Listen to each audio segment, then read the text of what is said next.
Bonjour et bienvenue sur l'émission Épistéo. On va passer un moment ensemble avec notre philosophe Alexis Masson à discuter des attributs de Dieu. Alors on dit souvent que Dieu est omniscient. Eh bien, qu'est-ce que ça veut dire tout d'abord être omniscient? Et enfin, Dieu peut-il être omniscient? Donc c'est la question qu'on va se poser aujourd'hui. Donc Alexis, tout d'abord, pour commencer, qu'est-ce que c'est que l'omniscience? L'omniscience, c'est dire que Dieu possède la connaissance de toutes choses, à la fois théorique et pratique. De toutes choses, c'est-à-dire aussi de tout temps et de tout lieu, de tout espace. C'est une connaissance absolue, globale. D'accord, et pourtant, à partir de tout ça, il y a certains athées qui croient déceler une contradiction, et à partir de cette contradiction, ils émettent du coup l'idée que Dieu ne peut pas exister, que le Dieu omniscient ne peut pas exister. Donc voici la contradiction, attention, il faut s'accrocher, hein. Donc Dieu a créé toutes choses.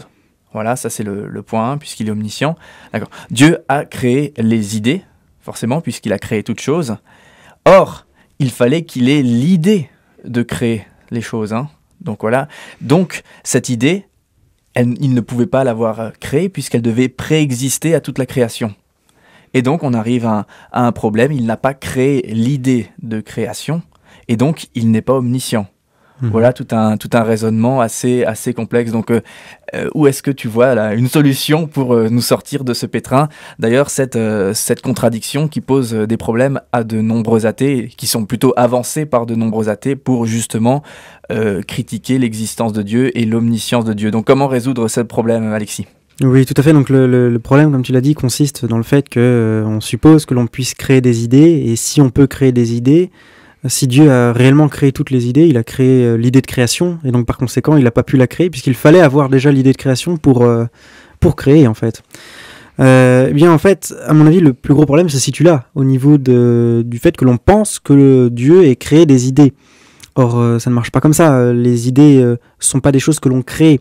Une idée, c'est une possibilité. Quand on a l'idée, je sais pas moi, de n'importe quoi, hein, d'un nouveau ordinateur par exemple, on ne crée pas l'idée, on ne fait que découvrir à la limite une idée, ou on ne fait qu'inventer quelque chose.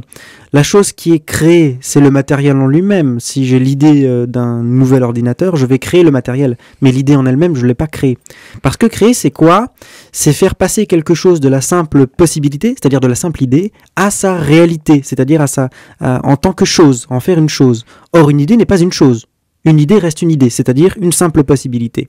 Donc, une idée, ça ne peut pas être créé. C'est un premier problème. Deuxième problème, on s'imagine comme cela, évidemment, que Dieu aurait créé en changeant d'une certaine manière son intellect, en changeant ce qu'il pensait.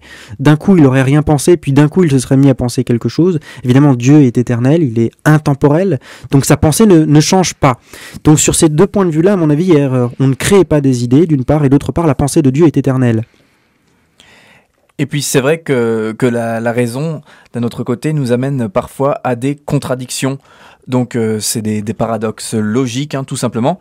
Et donc ces paradoxes, nous, en tant qu'hommes, parfois nous ne pouvons pas les résoudre. Alors est-ce que Dieu, lui, de son côté, a-t-il la capacité de résoudre justement ces paradoxes, ces contradictions que nous ne pouvons pas résoudre? Et si c'est pas le cas, eh bien, a priori, il ne serait pas omniscient. Oui, oui, effectivement, si les problèmes qui nous concernaient, qu'on a découverts par nos logiciens ou par nos mathématiciens concernaient Dieu, il y aurait un problème, parce que si lui-même ne peut pas les résoudre, on se retrouve face à un Dieu qui ne peut pas être omniscient. Mais je crois que là encore, il y a une erreur de raisonnement, parce que les problèmes que l'on avance en mathématiques ou en logique sont des problèmes assez abstraits, des problèmes qui sont artificiels. Je pense par exemple au problème du théorème de l'incomplétude de Gödel, hein, qui est un théorème qui s'applique dans certaines conditions très précises. Ça ne concerne que des systèmes précisément mathématiques et infinis, chose que la réalité n'est pas. D'autre part, toute une série de paradoxes qui ont été avancés par les logiciens au XXe siècle sont des problèmes tout à fait artificiels. Je pense à un en particulier, le problème de Russell sur la théorie du menteur. Alors, imaginons un homme comme ça qui est menteur, et il dit « je suis menteur ». S'il dit qu'il est menteur et qu'il ment dans ce qu'il dit, si le menteur dit « je mens » et qu'il est menteur, ça veut dire qu'en fait il dit la vérité, puisqu'il ment. Et s'il dit la vérité en disant qu'il ment, donc il ment. et etc. Et on peut aller comme ça continuellement. On est face à un paradoxe, c'est-à-dire qu'on ne peut plus sortir du problème posé.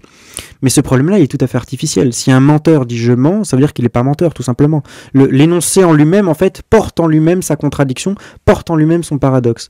Or, Dieu ne pense pas, on ne pourrait pas supposer que Dieu pense des systèmes qui sont complètement artificiels, complètement paradoxaux et qui portent en eux-mêmes leur contradiction.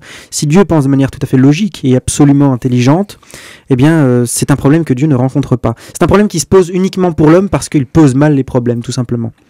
D'accord, et donc si Dieu ne rencontre pas ce type de problème et qu'on revient aux choses plus concrètes et justement au fonctionnement un peu de Dieu dans la Bible, puisque Dieu envoie des prophètes, ça on le sait, notamment dans l'Ancien Testament, eh bien ces hommes qu'il envoie souvent ne sont pas écoutés par le peuple, notamment là c'est le peuple d'Israël dans l'Ancien Testament.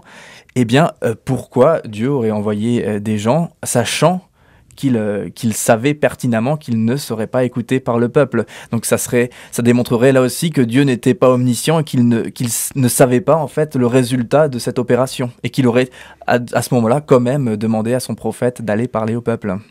Oui, mais là encore, je crois qu'on se trompe d'objectif. Quand Dieu envoie un prophète, c'est vrai que son objectif est la repentance, mais il le sait déjà, si le peuple va se repentir ou non. Par contre, pourquoi est-ce qu'il envoie un prophète ? Bien tout simplement parce que le prophète appelle le peuple à la repentance. Si le peuple répond, bien tant mieux. S'il ne répond pas, c'est de sa faute. Il est inexcusable parce que justement, Dieu a envoyé un prophète. Donc peu importe, au fond, pour Dieu, Dieu le sait déjà si le peuple va répondre.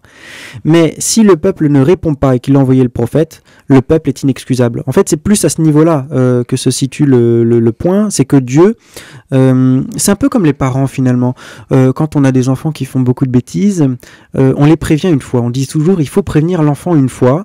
On sait très bien qu'il va refaire la bêtise. Mais ce qui est important, c'est qu'il soit prévenu et qu'il sache pourquoi il est puni après. Mais là, avec Dieu, au fond, c'est la même chose. Dieu sait déjà ce que l'homme va faire, mais ce qui est important, c'est qu'il soit prévenu. Parce que sinon, la correction qui vient après, elle apparaît trop sévère ou elle apparaît mal faite pour que l'homme vraiment puisse en retirer quelque chose. Là, au moins, il y a une vertu pédagogique. Et je crois que c'est surtout cela, une vertu pédagogique dans le fait d'envoyer un prophète, même si Dieu sait déjà si l'homme répondra ou non. D'accord, eh bien, encore une fois, merci Alexis pour ces explications. Donc, on a bien pu comprendre aujourd'hui que l'omniscience de Dieu était totalement acceptable et qu'il n'y avait là aucune contradiction.